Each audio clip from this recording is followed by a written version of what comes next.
अच्छा, मुझे तीनों में फर्क बता दें। एक प्लेन योगर्ट है, एक ग्रीक योगर्ट है और इसमें एक लो फैट भी आ रही है, कितना इफेक्टिव है? हम लोगों को ग्रीक योगर्ट खरीदने की जरूरत नहीं है। हेल्दी ईटिंग की बहुत सारी फॉर्म्स है और दही के कबाब बहुत मजे के होते हैं। इसके अंदर बहुत ज्यादा वे प्रोटीन होती है कि दही के ऊपर पानी में आ जाती है, इसलिए उसको वेस्ट बिल्कुल भी नहीं करना। शहद का 1 चम्मच डालें अगर आपको क्रेविंग हो रही है। दही का इस्तेमाल कितना इफेक्टिव है?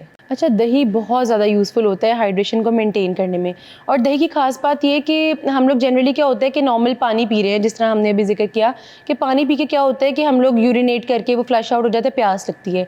अगर आप देखेंगे, अगर आप सहरी और इफ्तारी में दही का इस्तेमाल करें, स्पेसिफिकली सहरी में, तो हमें प्यास नहीं लगती और भूख भी नहीं लगती सरप्राइजिंगली। अच्छा। वो इसलिए क्योंकि दही के अंदर जो होते हैं ना, जो एनर्जी पार्टिकल्स है बड़े स्लोली ब्रेक डाउन होते हैं। सारे दिन में आहिस्ता आहिस्ता आपको ब्रेक डाउन होकर एनर्जी देते हैं। जिस तरह बहुत सारी चीज़ें, जैसे हम मैदा क्यों अवॉइड करते हैं, बिकॉज वो इंस्टेंटली एनर्जी दे के असर खत्म हो जाता है, फिर भूख लग जाती है। इसीलिए हम ब्रेड नहीं प्रेफर करते, इसीलिए हम वाइट ब्रेड नहीं रिकमेंड करते, ब्राउन ब्रेड रिकमेंड करते हैं, बिकॉज फाइबर का एलिमेंट मिसिंग होता है। तो दही में इस तरह के, एक तो इसके अंदर प्रोटीन्स हैं बहुत अच्छी, वे प्रोटीन की बड़ी अच्छी फॉर्म है। दूसरी बात है ठंडक है, कूलिंग इफेक्ट है। तो जब आप ये लेते हैं तो आपको एक तो फीलिंग ऑफ फुलनेस रहती है, वेट लॉस फ्रेंडली है, वेट नहीं बढ़ता, स्टमक बहुत अच्छा मैनेज रहता है, और दूसरी बात है इम्यूनिटी बूस्ट होती है। और जिन लोगों को डायरिया हो जाता है, जनरली बहुत ज़्यादा लोगों को क्या होता है कि इस रमज़ान के जो है महीने में क्या होता है कि डाइट की वजह से डायरिया इंड्यूस हो जाता है। तो उसमें क्या होता है कि डायरिया में सबसे अच्छी चीज़ जो है वो दही है। दही और बनाना है। अगर आपको फॉर एग्जांपल थोड़ा सा लूज टूल आ रहा है तो आप सहरी में दही और बनाना ले लें।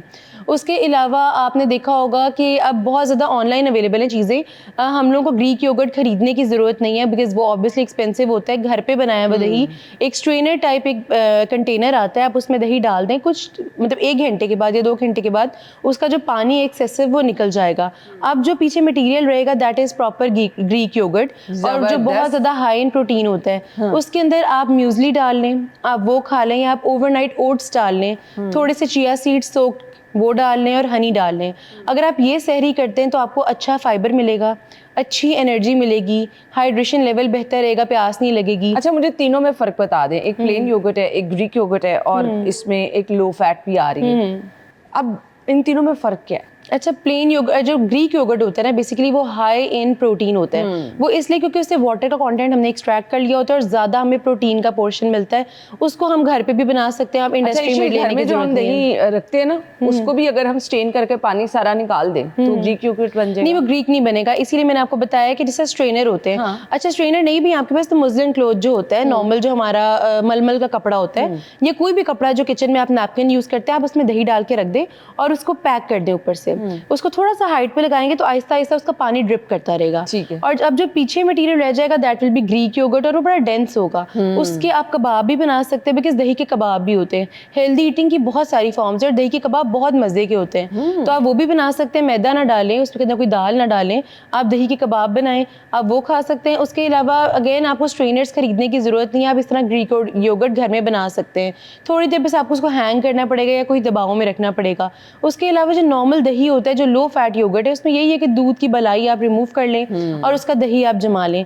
लेकिन आपने देखा होगा दही जब घर पे जमाते हैं तो उसके ऊपर एक पानी होता है, लोग उसको ड्रेन कर देते हैं, वेयरएज उसके अंदर बहुत ज्यादा वे प्रोटीन होती है। अच्छा। तो बहुत ज्यादा अच्छा है बच्चों के लिए भी, बड़ों के लिए भी, और जो जिम में जाते हैं उनके लिए तो बहुत ही अच्छा है। जो खरीद के यूज करते हैं उसके लिए सबसे अच्छा है कि वे प्रोटीन की इससे बेस्ट क्या फॉर्म हो सकती है कि दही के ऊपर पानी में आ जाती है। इसलिए उसको वेस्ट बिल्कुल भी नहीं करना, उसको यूटिलाइज करें, उसको लाजमी पिएं। मतलब अगर आप दही जमा रहे हो और आपको चाहिए कि थोड़ा सा थिक योगर्ट हो खानों के लिए भी, तो उस पानी को रिमूव करके अलग रख ले और घर में हर कोई वो लाजमी कंज्यूम करे डेली बेसिस पे, बिकॉज वो बहुत अच्छा है। उसके अलावा जो नॉर्मल घर में दही होता है, फिर अगेन वो अच्छी थिक कंसिस्टेंसी में आ जाता है, एज लॉन्ग एज आपका दूध अच्छा हो। तो दूध भी बड़ा मैटर कर रहा होता है कि थिकनेस क्या होगी दही की। लेकिन ये सब फॉर्म्स आप ले सकते हैं, अगेन आपकी अपनी रिक्वायरमेंट है, आपने किस तरह लेना है। जिस तरह मैंने आपको बताया कि म्यूजली है या ओट्स हैं या इस तरह की जो भी चीज़ें, चिया पुडिंग है, जो लोग नहीं इतना हैवी ब्रेकफास्ट खा सकते उनके लिए ज़रा थोड़ा ये होता है कि ग्रीक योगर्ट उसको उनको ज़्यादा एपिटाइजिंग लगता है, ज़्यादा फुलफिलिंग होता है और मतलब खाया भी अच्छे तरीके से जाता है, डिजर्ट टाइप लगता है वो। इस तरह लगता है आप कोई स्वीट डिश खा रहे हैं। तो जिनको स्वीट डिश की क्रेविंग्स होती है ना, अगेन उनके लिए म्यूजली के अंदर आप थोड़ा सा ग्रीक योगर्ट डाल के खाएं तो बहुत अच्छा होता है। ये दही के ऊपर चीनी डाल के खाना बड़े आम सी एक हैबिट है, लोग खाते हैं बहुत ज़्यादा, फायदा है इसका? अच्छा, चीनी इन इटसेल्फ हेल्दी नहीं है, उसके अलावा ऑल्टरनेटिव्स बहुत ज़्यादा है। अच्छा, चीनी डाल कि अक्सर क्या होता है, लोगों को आदत होती है आलू वाला पराठा खाया साथ चीनी वाला दही लेना है, कॉम्बिनेशंस बन गए हुए हैं। उसमें आपने ये करना है कि आप चीनी की बजाय आप उसके अंदर शहद डाल लें। अच्छा। तो शहद इक्वली गुड है, उतना ही मजे का, और उसमें हेल्थ बेनिफिट्स कितने ज़्यादा हैं। तो शहद का 1 चम्मच डालें अगर आपको क्रेविंग हो रही है। बिल्कुल भी मीठा एक्सक्लूड करना इज़ नॉट आवर मोटिव, हमने मॉडरेशन में रहना है, हेल्दी ईटिंग पे जाना है। तो चीनी की बजाय बहुत ऑप्शन है। स्टीविया डाल लें, जो लोग हनी नहीं सूट करता, स्टीविया डाल लें। स्टीविया की इतनी फॉर्म्स है, पाउडर्ड फॉर्म भी है, टैबलेट फॉर्म भी है, आप स्टीविया का इस्तेमाल कर लें।